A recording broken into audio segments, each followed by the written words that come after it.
గజాననం భూతగణాదిసేవితం కపిత్తజంబూఫలచారుభక్షణం ఉమాసుతం శోక వినాశకారణం నమామి విఘ్నేశ్వర పాద పంకజం. చూస్తున్నటువంటి ప్రేక్షకులకు స్వాగతం.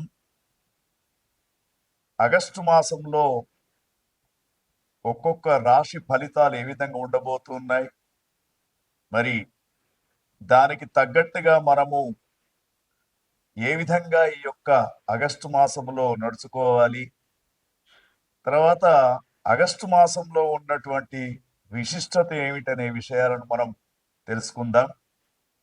ముఖ్యంగా ఇది మనకు జూలై 25వ తేదీ నుండి ఆగస్టు 23వ తేదీ దాకా తెలుగు నెలలలో శ్రావణ మాసం అని చెప్పేసి పేరు.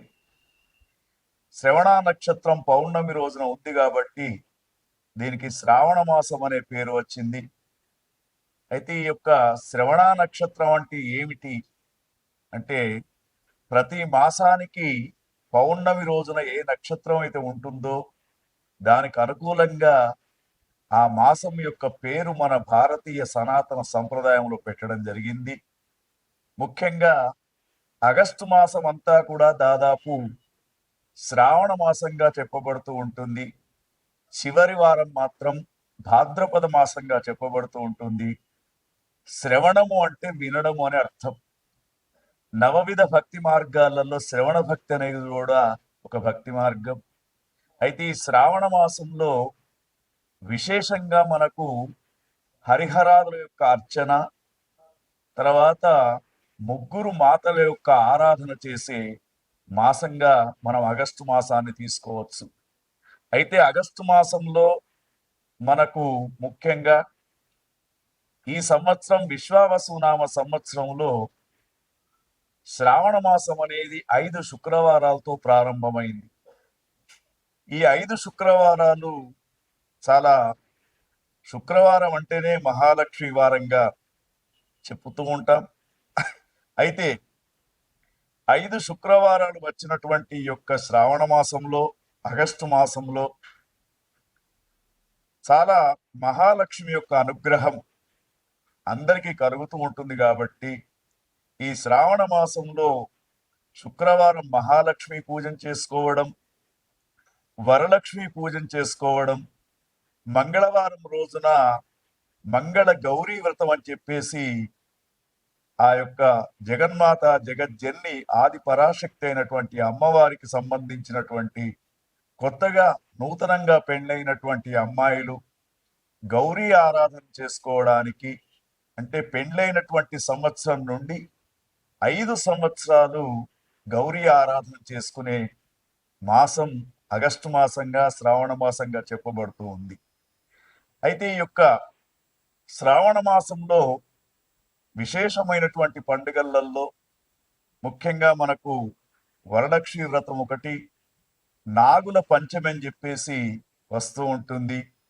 ఎవరికైతే జ్యోతిష్ శాస్త్ర రీత్యా రాహుకేతువుల మధ్య అన్ని గ్రహాలు బంధించబడి ఉంటుందో వాళ్లకు కాలసర్పదోషం ఉన్నట్టు మనకు జ్యోతిష్ శాస్త్రం చెప్తూ ఉంది. ఈ కాలసర్పదోషం ఉన్నటువంటి వారు ముఖ్యంగా నాగుల పంచమి రోజున పుట్టలో పాలు పోయడం, నాగ ఆరాధన చేయడం అనేది విశేషంగా మనం ఆగస్టు మాసంలోనే చేస్తూ ఉంటాం.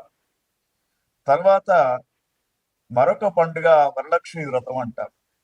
ఈ వరలక్ష్మి వ్రతం ఏమిటంటే, మనకు సిద్ధలక్ష్మి, మోక్షలక్ష్మి, జయలక్ష్మి, సరస్వతి, శ్రీలక్ష్మి, వరలక్ష్మిశ్చ ప్రసన్న మమ సర్వదా అని చెప్పేసి, వరలక్ష్మి అంటే వరాలను ఇచ్చే లక్ష్మీమాతగా చెప్తూ ఉంటారు. ఎవరెవరికి అష్టలక్ష్మి స్వరూపంతో ఉన్నటువంటి అమ్మవారి యొక్క ఆరాధన చేయడం, కొంతమందికి ధాన్యలక్ష్మి కావాలి, కొంతమందికి విద్యాలక్ష్మి కావాలి, కొంతమందికి ధైర్యలక్ష్మి కావాలి, కొంతమందికి సంతాన లక్ష్మి కావాలి. ఇట్లా 8 స్వరూపాల్లో ఉన్నటువంటి లక్ష్మీమాత అనుగ్రహం పొందడానికి విశేషమైనటువంటి వ్రతమే వరలక్ష్మి వ్రతంగా చెప్తూ ఉంటారు. అది ఆగస్టు 8వ తేదీన ఎవరికైతే గురుబలం చక్కగా లేదో, ఎవరికైతే వ్యాపారం చక్కగా నడవడం లేదో వారి యొక్క భార్యలు తప్పకుండా వరలక్ష్మి వ్రతాన్ని చేసుకుంటే వ్యాపార వృద్ధి, ధనము, ఆదాయం ఇవన్నీ కూడా లభించే అవకాశం ఉంది. తర్వాత మనకు తదుపరి తేదీ చూసుకున్నప్పుడు మరి ఈ ఆగస్టు మాసంలోనే మనకు ముఖ్యంగా జంధ్యాల పౌర్ణిమ అని చెప్పేసి, రాఖీ పౌర్ణమి అని చెప్పేసి 2 పండుగలు ఒకటే రోజు చేస్తూ ఉంటారు. బ్రాహ్మణోత్తములంతా కూడా నూతన యజ్ఞోపవీత ధారణం చేసుకొని గాయత్రి ఉపాసన చేస్తారు. తర్వాత ముఖ్యంగా రక్షాబంధన్ అనే పండుగను సోదర సోదరీ భావంతో ప్రతి ఒక్కరు జరుపుకునే పండుగ మనకు ఆగస్టు మాసంలోనే ఉంది. మరి నేను నీకు రక్ష, నువ్వు నాకు రక్ష, మనం దేశానికి రక్ష అని చెప్పుకునే ఒక అద్భుతమైనటువంటి పండుగ కూడా మనకు ఆగస్టు మాసంలోనే వస్తూ ఉంది. దానితో పాటు మరి దేశానికి స్వాతంత్రం అనేది రావడం 15 ఆగస్టు కూడా మనకు ఆగస్టు మాసంలోనే స్వాతంత్ర దినోత్సవాన్ని జరుపుకుంటూ ఉంటాం. దానితో పాటు వసుదేవ సుతం దేవం కంస చాణూర మర్దనం దేవకీ పరమానందం కృష్ణం వందే జగద్గురు అని చెప్పేసి కృష్ణ పరమాత్మ ఆవిర్భవించడం కూడా మనకు ఆగస్టు మాసంలోనే మనకు మరి ఈ యొక్క శ్రావణ బహుళ అష్టమి రోజున కృష్ణ పరమాత్మ యొక్క ఆవిర్భావం అనేది జరిగింది. ఆ కృష్ణ పరమాత్మకు పూజ చేసుకునే అవకాశం కూడా మనకు ఆగస్టు మాసంలోనే ఉంటూ ఉంటుంది. ఎవరైతే కృష్ణుని యొక్క పూజ చేస్తారో, ముఖ్యంగా గ్రహస్థితిలో రాహువు, కేతువు, శని, గురువు ఈ గ్రహాలు మంచి లేనటువంటి వారు కృష్ణో రక్షతి రక్షిత అని చెప్పేసి చెప్పబడుతూ ఉంటుంది. మరి కర్షతీతి ఇది కృష్ణ అని చెప్పేసి చెప్పబడుతూ ఉంటుంది. అందరి దుఃఖాలను, అందరి బాధలను పోగొట్టేవాడు కృష్ణ పరమాత్మ కాబట్టి తప్పకుండా మరి కృష్ణాష్టమి రోజున, దాన్నే గోకులాష్టమి అంటారు, ఆ రోజున తప్పకుండా శ్రీకృష్ణుని యొక్క ఆరాధన చేసుకోవడం. ముఖ్యంగా వివాహమైన తర్వాత 4-5 సంవత్సరాల నుండి కూడా సంతానం కానటువంటి వారు తప్పకుండా గోకులాష్టమి, కృష్ణాష్టమి రోజున కృష్ణ పరమాత్మ యొక్క పూజా విధానంతో షోడశ ఉపచార పూజాది కార్యక్రమాలు చేసుకుంటారు. తర్వాత కృష్ణుని యొక్క అడుగులు ఏ ఇంట్లోనైతే పడుతూ ఉంటాయో వాళ్ళకు సంతాన ప్రాప్తి కలిగే అవకాశం. మరి అంత చక్కనైనటువంటి మాసం మనకు ఆగస్టు మాసం. దాంతోపాటు ఆగస్టు మాసం మరి శ్రావణ మాసం చివరిగా చెప్పుకునేది పొలాల అమావాస్య అంటారు. పొలాల అమావాస్య అంటే మనము భారతీయ సనాతన సంప్రదాయంలో భూత దయను, పశువుల పైన కూడా దయం చూపించే ఆచారం మనకుంది.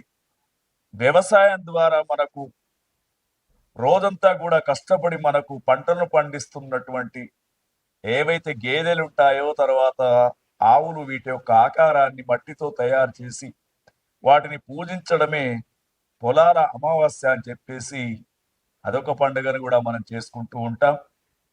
మరి ఇవన్నీ కూడా మనకు ఆగస్టు మాసంలోనే చాలా వైభవంగా జరుపుకునే పండుగలు. ఆగస్టు మాసము మొత్తం కూడా ఏ రోజైనా కూడా ఒక పండుగ రూపంలో జరుపుకోవడానికి అవకాశం ఉంటుంది. కాబట్టి మనం ఇప్పుడు ఆగస్టు మాసంలో చెప్పుకోబోయే 12 రాశి ఫలితాలకు అనుగుణంగా మీకు ఏ గ్రహం అయితే బాగా లేదో, ఇప్పుడు మేము చెప్పిన దానిలో ఆ యొక్క భగవంతుని యొక్క ఆరాధన, భగవతి యొక్క ఆరాధన చేసుకొని ఈ ఆగస్టు మాసాన్ని విజయవంతంగా జరుపుకోవడానికి అవకాశం ఉంటుంది. విశ్వావసునామ సంవత్సరంలో ధనుస్సు రాశి వారికి ఏ విధంగా ఉంటుంది ఆగస్టు మాసంలో అనే విషయాన్ని గమనించినప్పుడు, ధనుస్సు రాశి వారికి ఈ ఆగస్టు మాసం సూర్యుడు అననుకూలంగా ఉన్నందున శారీరక పరమైనటువంటి, ముఖ్యంగా బోన్స్ కు సంబంధించినటువంటి ప్రాబ్లమ్స్ కొన్ని వీళ్లకు ఎదురయ్యే అవకాశం ఉంది. తర్వాత కుజుడు 10వ స్థానంలో అననుకూలంగా ఉన్నాడు. తర్వాత వీరికి బుధుడు మాత్రం అష్టమ స్థానంలో అనుకూలంగా ఉన్నాడు. తర్వాత మరి గురుగ్రహం సప్తమ స్థానంలో అనుకూలంగా ఉన్నాడు. తర్వాత శుక్రగ్రహం కూడా అష్టమ స్థానంలో అనుకూలంగా ఉన్నాడు. రాహుగ్రహం తృతీయ స్థానంలో అనుకూలంగా ఉన్నాడు. కాబట్టి దాదాపు 70% అన్ని వీళ్లకు మంచి జరిగే అవకాశం కనబడుతూ ఉంది. ధనుసు రాశి వారికి గమనించినప్పుడు అవకాశాలు వస్తూ ఉంటాయి, వాటిని సద్వినియోగం చేసుకోవాలి. తర్వాత మీ అభివృద్ధిని చూసి ఓర్వలేనటువంటి వాళ్ళు ఉంటారు, వాళ్లతో జాగ్రత్తగా ఉండాలి, ధైర్యంగా ముందుకు సాగాలి. మీడియా రంగంలో ఉన్నటువంటి వారికి కొంత పోటీతత్వం కనబడుతూ ఉంది, మిమ్మల్ని విమర్శించే వాళ్ళు కూడా కనబడుతూ ఉన్నారు. ధనుసు రాశిలో ఉన్నటువంటి వారికి ఆరోగ్యం పైన ప్రత్యేకమైనటువంటి శ్రద్ధ తీసుకోవాలి.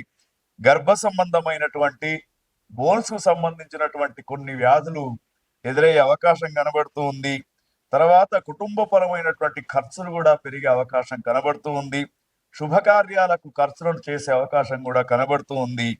తర్వాత ముఖ్యంగా మీకు కొంతవరకు పుణ్యక్షేత్రాలను దర్శించుకోవడం, శ్రావణ మాసములో పూజాది కార్యక్రమాలు చేసుకోవడం, లయకారుడైనటువంటి శివునికి 4 సోమవారాలు గాని 2 సోమవారాలు గాని అభిషేకాది కార్యక్రమాలు చేసుకోవడం మీకు ఉత్తమంగా ఈ యొక్క ఆగస్టు మాసం ఉంటుంది. ఓం తత్సత్.